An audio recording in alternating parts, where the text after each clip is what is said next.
Mélinda Davansoulas, l'intelligence artificielle prend de plus en plus de place dans la recherche médicale, mais aussi dans notre consommation médicale à nous, simples humains. Ça va de la prévention au diagnostic, au parcours de soins. Pour certains, et pas des moindres, elle commence même à devenir plus intéressante qu'un médecin. Oui, c'est Brian Johnson qui dit ça. C'est un multimillionnaire qui est obsédé par la longévité et qui s'est confié à nos confrères de la Tribune dans une longue interview.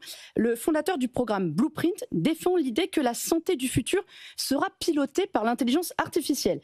Alors, plus pertinente qu'un médecin, oui, selon lui, parce qu'elle est capable d'analyser un volume de données colossal pour dresser un bilan de santé précis, prédictif et personnalisé. Alors, ça ne concerne pas les cas trop urgents non plus. Lui, ce qu'il veut, c'est un coach santé numérique qui nous accompagne au quotidien, qui prend nos données personnelles, nos données de sommeil, nos données biologiques, et qui va les croiser avec des milliers d'études scientifiques. Alors, Brian Johnson, c'est pas n'importe qui quand même, hein. C'est un sacré zigoto. Hein. Ah bah alors lui, ce qu'il veut, c'est anticiper les maladies, prolonger la vie et peut-être réussir à repousser la mort biologique, rien que ça. Aujourd'hui, on parle de l'IA en médecine beaucoup. Alors ça a été les cancers, la détection des cancers qui se faisait très tôt, les analyses de documents. Mais aujourd'hui, l'IA en médecine, ça va même plus loin que la recherche, parfois même que le diagnostic, parce que la force de l'IA, c'est qu'elle voit très tôt ce que l'œil humain et même nos meilleurs chercheurs ne voient pas tout de suite. Donc les symptômes des maladies, la propagation des virus, la détection des cancers. Et on a même des progrès qui sont devenus spectaculaires. Alors vous vous souvenez, Google DeepMind, le cofondateur a eu quand même le prix Nobel de chimie pour une recherche de l'IA sur la protéine. Mais aujourd'hui, ils ont mis en point MedPalm 2, qui répond à des questions cliniques parce qu'il s'est appuyé sur des millions de dossiers médicaux. Et donc sa précision de verdict est supérieure aux meilleurs médecins généralistes. On a Microsoft aussi, qui a mis un outil pour détecter les cancers du sein métastatiques avec des milliers d'images qui ont été ingurgitées. On a une exactitude supérieure à 95%. Il y en a plein. En France, on a Hawkin, qui est spécialiste des traitements conçus à l'IA, qui peut anticiper, par exemple, les réactions immunothérapiques des patients.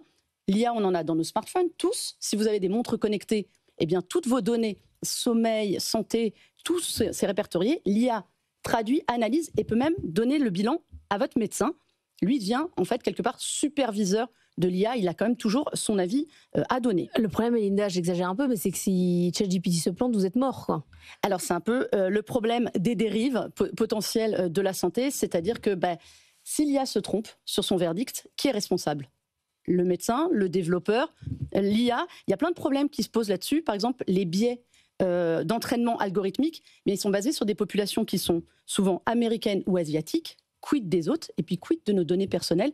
À qui elles appartiennent? Qu'est-ce qu'on en fait?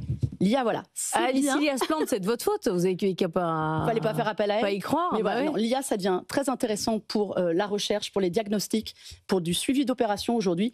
Mais on a encore besoin d'un médecin. La seule chose que fait l'IA, c'est mieux détecter les signaux faibles. Et ça reste quand même bien pour notre avenir. On va beaucoup parler intelligence artificielle sur l'antenne de BFM Business aujourd'hui et demain, puisque commence à Marseille le grand rendez-vous de l'intelligence artificielle, l'AIM. Vous retrouvez Anthony Morel sur place, toute l'équipe de Tech & Co, notamment Frédéric Simotel et François Sorel, les experts de l'IA aujourd'hui de 10h à 11h et demain également.